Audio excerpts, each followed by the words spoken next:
It's possible to get $200,000 in business funding in just 30 days. Now, think about it. What could you do with that kind of funding?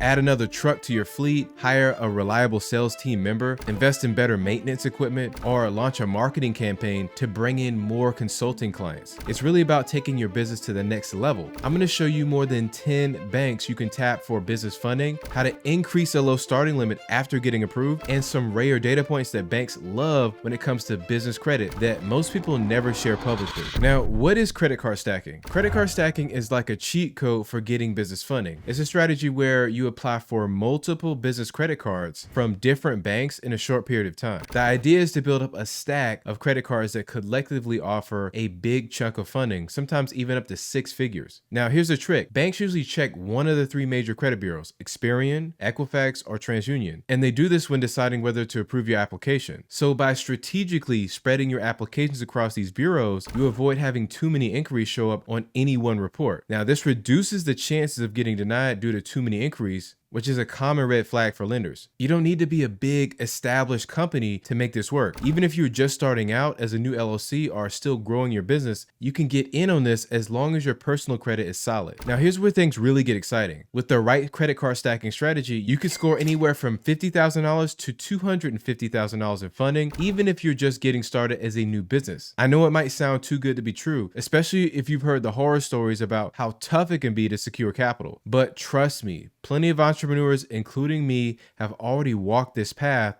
and made it work. The key here is your personal credit. If you've been keeping your credit score above 700, paying your bills on time, and managing your debt like a pro, you're in a great spot to make the most of this strategy. Now, you're probably thinking, okay, so what's the catch? Like any smart strategy, credit card stacking does have a few must-haves. It's not a total free-for-all, but it's definitely doable if you've got the right pieces in place. Here are some data points I've learned that typically work for business owners. For a FICO score, you want to aim for above 700 for better approval odds. For derogatory marks, you want to have none in the past 24 months. With hard inquiries, you want to keep it to fewer than 3 in the past 6 months and make sure they're tied to open accounts whenever possible. Then for personal credit utilization, stay below 10%. When it comes to credit mix, make sure you have at least 2 revolving accounts, each with limits of $5,000 or more. And for active credit history, have at least 1 account that's been open for over 2 years. When it comes to business setup, you want to have a registered business entity. You'll want an LLC, S Corp, or C Corp that's been established for at least 3 months. For your articles of organization, ensure these are up to date and consistent across all of your documents. And for your EIN number, make sure you've obtained this document from the IRS. For the business bank account, it should be active with consistent transactions for at least 90 days. And for banking relationships, build a strong relationship with the banks you're targeting. That's really key. When it comes to your debt to income ratio, keep it under 40%, factoring in both personal and business debts. And you need to take a look at your business credit utilization as well. Aim to stay below 50%. And with identification, have your ID, your license, or your passport ready. And for proof of address, you want to have a recent utility bill. That works well. Now, what you'll notice is that most business credit card stacking requires leveraging your personal credit and putting your personal credit on the line to secure business funding. But what if you don't want to do that and risk hurting your personal credit score? What you can do is apply for a no PG business card from my list of over 25 cards, never report to the personal credit bureaus, and they don't even put your personal credit at risk if your company goes under. So to get instant access to this no PG business card master list, just hit that link below. So let's assume you've got all your ducks in a row, your personal credit is solid, and your business docs are in hand. Now it's time to roll up your sleeves and dive into the actual process of credit card stacking. It might sound like a financial juggling act, but once you understand the steps, it's more like an art form. Now, here's a quick lesson in how banks operate. Whenever you apply for a business credit card, the bank will check your credit through one or more of the 3 major bureaus. That means Experian, Equifax, or TransUnion. But here's the catch. Each bureau tracks your inquiries separately. So if you apply for 4 cards and they all pull from Experian, you might end up with 4 hard inquiries on your Experian report, which could hurt your chances of approval. Instead, think of this like spreading your bets. Distribute your applications across across all three bureaus. This strategy reduces the risk of hitting the too many inquiries red flag on any single report. By spacing things out, you keep your credit profile looking healthy and give yourself the best chance of success. And timing is everything, especially with the credit card stacking strategy. You want to start with the inquiry sensitive banks. Think of Chase, because Chase is known for being picky, and if they see too many recent inquiries, they might slam the door on your application. That's why Chase goes first when your report is still clean. Once you've tackled the tougher ones like Chase or US Bank, move on to the less sensitive lenders like American Express. Amex tends to be more forgiving even if you've racked up a few inquiries recently. The key is to apply for 2 to 4 cards per credit bureau. Now, let's have a real talk about personal guarantees. It's a part most people get squeamish about, but here's the reality. There's no such thing as something for nothing.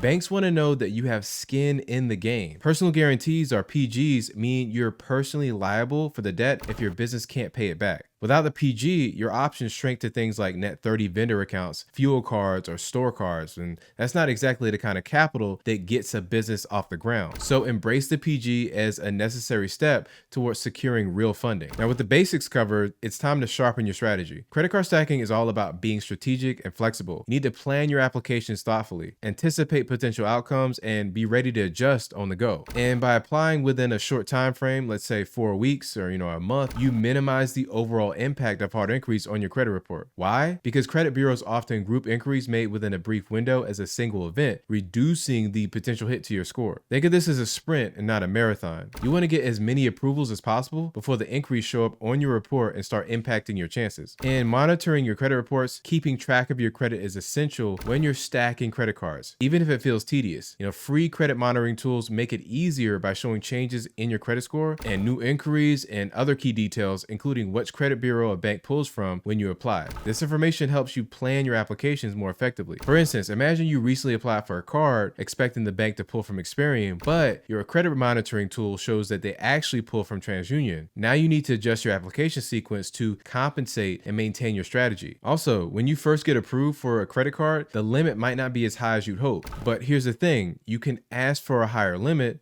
Don't hesitate to call the bank and explain your situation. Share details about your business, why you need more funds, and how you plan to use them. This isn't just a simple request, it's a pitch, and banks are more likely to respond positively when they see a clear plan supported by a strong credit history. For example, if you're initially approved for, let's say, a $10,000 limit, but really need $25,000 to cover an upcoming marketing campaign, don't be shy about making your case. So I want to talk about a recent case study featuring a savvy business owner from Vermont who managed to secure nearly $200,000 in business funding in just 1 month. With their strategy, they use smart distribution of credit inquiries across different bureaus and prioritizing 0% interest cards to maximize their funding. And here's a snapshot of what their personal credit looked like. Their TransUnion score was 850, Experian was 837, and Equifax was 810. They had 0 inquiries across the board. This business owner received approvals for several cards that pull from Experian. First was Chase Business Unlimited. Their limit was $20,000 and it was a hard credit pull. Then there was Union Bank, which is a TCM card. It had a $30,000 limit, 0% interest, and it was a hard pull. Then Community Bank Business Edition that had a $13,000 limit, 0% interest, and it was a hard pull. Then M&T Bank Business Card, limit was $30,000, 0% interest, and a hard pull. Then they had the Amex Gold Card with a spending power of $50,000 and also 0% interest, and it was a hard pull. Then TD Bank with a $15,000 limit, and that also was a hard pull. And the cards approved that pulled from TransUnion were Elon Bank of New Hampshire, limit of $3,000, and they had plans to increase it. It was 0% interest, and it was a hard pull. Then Elon Northfield Savings Bank with a limit of $3,000, and they also plan to increase that one as well, 0% interest, and it was a hard pull. Then Bank of America Unlimited Cash with a $9,000 limit that got 0% interest and also was a hard pull. Now for the Equifax side, they had a Citizen Bank business card with a limit of $50,000 that was also 0% interest with a soft pull, a GM card with a limit of $23,000 with 0% interest, and that was a soft pull. And one card didn't require any pull from any bureau, and that was the Amex Blue Business Plus with a $2,000 limit, 0% interest. They also got some lines of credit. One was from Citizens Bank for a $50,000 line of credit. It was a soft pull from Equifax. In total, they got $199,000 in business credit. Now for me, I found some key takeaways. One, they had strategic distribution. By spreading the applications across different bureaus, they were able to secure far more credit than they could have if they focused on just one bureau. Then they prioritized 0% interest cards. Most of their approvals came with 0% interest, giving them the freedom to invest in their business and delay repayments for up to a year. Essentially using free free money to fuel growth. And they focused on negotiation potential. They plan to call certain banks to negotiate higher credit limits, which could push their total funding even higher after the initial approvals. Now, if you're ready to secure your own business funding and you want to learn a tested, repeatable system that can get you $50,000+ in business funding without proof of income, then you got to check out the next video right here to learn more about how to do it for yourself step by step. You'll learn how to skyrocket your approval odds, max out your credit limits